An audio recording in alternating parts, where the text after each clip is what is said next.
Bicol region is the poorest region in Luzon. Yes, that's correct. Actually, hindi lang sa Luzon, sa buong Pilipinas po according to the Philippine Statistics Authority.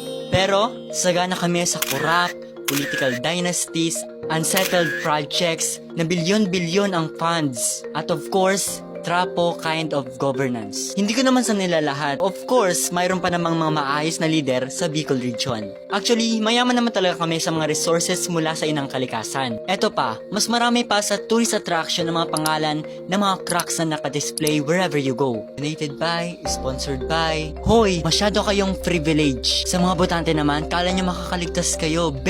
Kayo naghalal sa mga cracks na yan. Sa mga elected officials ngayong halalan 2025, please, maawa kayo, be good to us. Disclaimer lang po, I did not make this video para siraan ang mga politika sa Bicol region.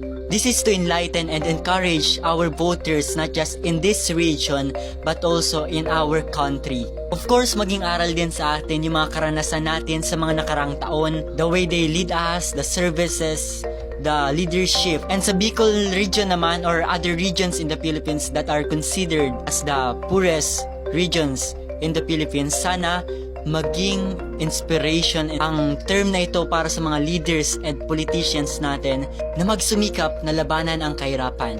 Sana sa mga susunod na taon ay makausad tayong lahat. Yun lang. Bye!